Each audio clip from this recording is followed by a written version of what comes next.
নমস্কার বন্ধুরা, গীতা মান্না ভ্লগ চ্যানেলে সবাইকে অনেক স্বাগত, অনেক ভালোবাসা। আশা করি সবাই ভালো আছেন, আমরাও ভালো আছি। আজকে একটা সুন্দর সকাল বিকালের জলখাবার বা নাস্তা যাই বলেন না কেন, আমি একটা সুন্দর রেসিপি বানিয়েছি, যেটা নাস্তাই বলেন আর জলখাবারই বলেন। এটা খুব সহজভাবে এবং কম সময়ে কম উপকরণ দিয়ে বানিয়েছি। এটার সময় বেশি লাগে না, কিন্তু খেতে খুব মজার হয়। বা বাচ্চাদের স্কুলের টিফিনেও দেওয়া যায় বা বাড়িতেও বানিয়ে যে কোনো সময় যে কোনো সময়েই খাওয়া যায়। এখন আমি আপনাদের কাছে শেয়ার করব যে কিভাবে আমি এটা তৈরি করলাম। প্রথমে আমি একটা গরম কড়ার মধ্যে তেল দিয়ে দিলাম, দিয়ে আমি নাস্তাটা বানানোর জন্য পুর তৈরি করে নেব। পুরটা হচ্ছে আপনাদের নিজেদের ইচ্ছা মতো করবেন। আমি এখানে দিলাম ফোড়ন, দিলাম তেজপাতা, শুকনো লঙ্কা, গোটা জিরে দিয়ে খুব ছোট্ট ছোট করে আলু কুচিয়ে নিয়েছি। এখানে কিন্তু যদি আপনারা তেলটা অ্যাভয়েড করেন তাহলে কিন্তু এতটা ছোট ছোট করে আলু যদি ভাজা না করেন, আলুটা সেদ্ধ করেও কিন্তু করা যায়। তা আমি আলুটা ভাজা করে নিলাম, নিয়ে এর মধ্যে পেঁয়াজ দিয়ে দিলাম, দিয়ে আলু আর পেঁয়াজ আরও ভালো করে ভেজে নেব। দুটোকে ভালো করে নেড়ে আমি ভেজে নিলাম, নিয়ে এর মধ্যে আবার দেব আরও কিছু। তা এটাকে খুব ভালো করে ভেজে নিতে হবে যাতে আলুগুলো বেশ গলা গলা হয়, কারণ এটা তো ময়দার ভিতরে পুর দেবো, শক্ত হলে খুব একটা ভালো হবে না। তাই খুব ভালো করে আমি এটাকে ভেজে নিলাম, নিয়ে এর মধ্যে আগে থেকে ছোলা ভিজিয়ে রেখেছিলাম, ছোলা দিয়ে দিলাম। ছোলাটা কিন্তু স্বাস্থ্যকর, উপকারী, তাই আমি ছোলা দিলাম। কিন্তু অনেক সময় বাচ্চারা এমনি ছোলা খেতে চায় না, কিন্তু এইভাবে যদি আমি নাস্তা বানিয়ে দিই, নাস্তার ভেতরে পুর দিয়ে দিই, তখন কিন্তু বাচ্চারা খেয়ে নেয়, বোঝে না যে ভেতরে কি দেয়া আছে, কিন্তু খেতেও আবার ভালো লাগে।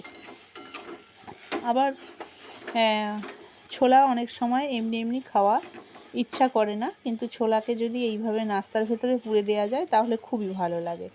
এখানে আমি একটা ডিম ভেঙে দিয়ে দিলাম, কারণ ডিমটা দিলে আরও টেস্ট হবে, মজা হবে, তাই আমি ডিমটা দিয়ে দিলাম।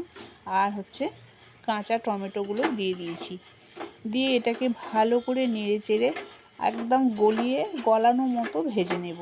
এটা শক্ত রাখবো না, আর খুন্তি দিয়ে যতটা পারছি ভেঙে ভেঙে আলুগুলো দিচ্ছি, ভালো করে ভেজে নিয়েছি।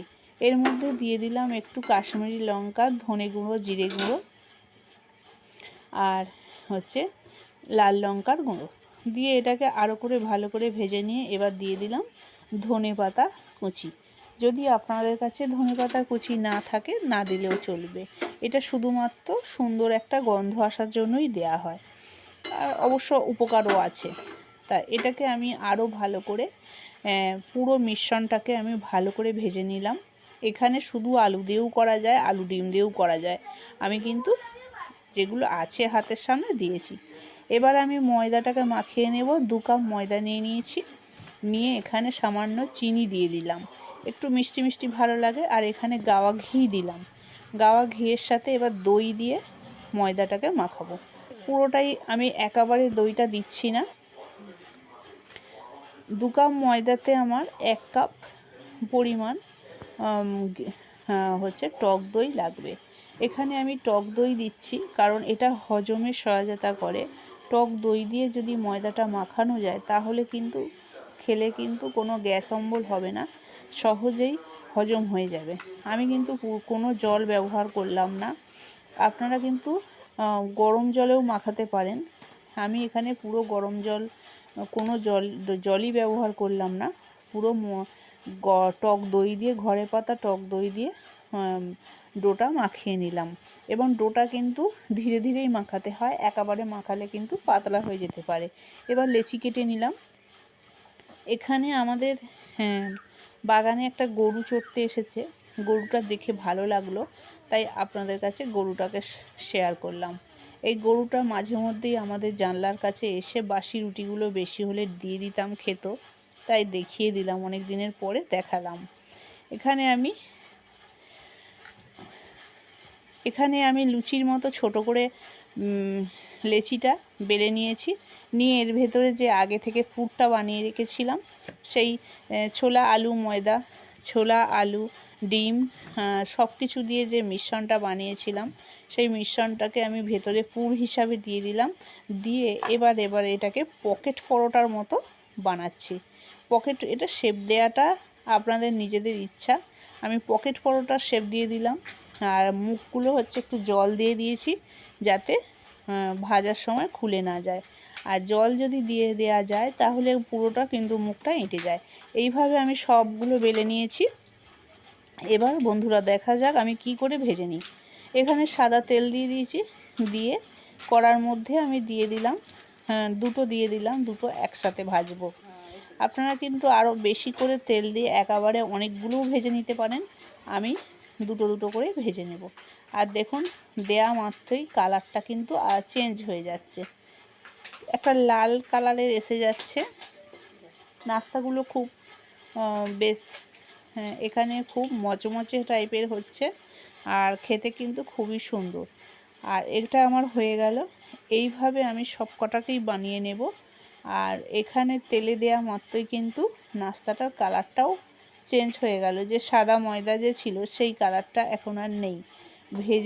ভাজতে পুরোটাই ভালো হয়ে গেল। আর এখানে আরেকটা কথা, যে তেলটা যখন এই নাস্তাগুলো ভাজা হবে তখন হচ্ছে তেলটা হাই, মানে গ্যাসের তাপটা হাইভাবে দেয়া যাবে না, খুব অল্পভাবে দিতে হবে। কারণ ভেতরের অংশটা সেদ্ধ করা ভালো করে ভাজা করা, কিন্তু ওপরের অংশটা পুড়ে যাবে। যদি খুব হাই আগুনে এটা ভাজি তাহলে পুড়ে যাবে। হালকাভাবেই ভাজতে হবে। আর বাকি এইভাবে যেগুলো আছে সব নাস্তাগুলো এইভাবেই ভেজে নেব। আর হচ্ছে এটাও হচ্ছে লো ফ্লেমে ভাজছি। একদম হালকা আঁচে ভাজতে হবে। হালকা আঁচে ভাজলে জিনিসটা যেমন মচমচে হবে তেমনি পুড়ে যাবার কোনো ভয় নেই। আর পুড়ে গেলে জিনিসটা তেতো হয়ে যায়, প্লাস দেখতে খারাপ হয়ে যায়।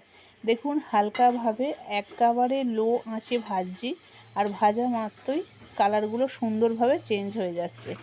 খুব সুন্দর একটা কালার এসে গেল।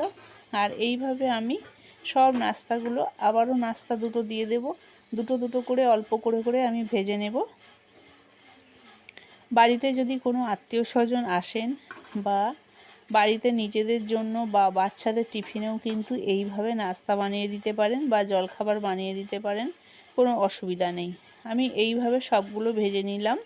আর দেখুন কত সুন্দর হয়েছে, দেখুন সবগুলো নিয়েছি। এবার পরিবেশন করে আপনাদের দেখাচ্ছি যে কতটা সুন্দর হয়েছে। সবগুলো একসাথে যখন করছি দেখতে কত সুন্দর লাগছে। আর এই নাস্তাটা কিন্তু খেতে ভীষণ ভালো। একবার খেলে বারবার খাবার ইচ্ছা হবে এবং আবার করে খাওয়ার ইচ্ছা আসবে। আমি এখানে সব নাস্তাটাই আপনাদের কাছে পরিবেশন করে দেখালাম। আর খেতে কিন্তু ভীষণ মজার। বন্ধুরা কেমন হয়েছে, আপনাদের কেমন লেগেছে সেটা অবশ্যই কমেন্ট করে জানাবেন। আর হচ্ছে আপনাদের করে খাওয়ার জন্য, আপনাদের বাড়িতে করে খাওয়ার জন্য অনুরোধ রইল। আর এতক্ষণ আমার ভিডিওটা দেখার জন্য অসংখ্য ধন্যবাদ জানিয়ে আমি এবার বিদায় নেব। আবার নতুনভাবে দেখা হবে নতুন কিছু ভিডিও নিয়ে, নতুন কিছু রেসিপি নিয়ে, যেটা আপনাদের ভালো লাগবে। সুস্থ থাকবেন, ভালো থাকবেন, সাবধানে থাকবেন। আজকের মতো বিদায় নিলাম, আবার দেখা হবে। Tata tata.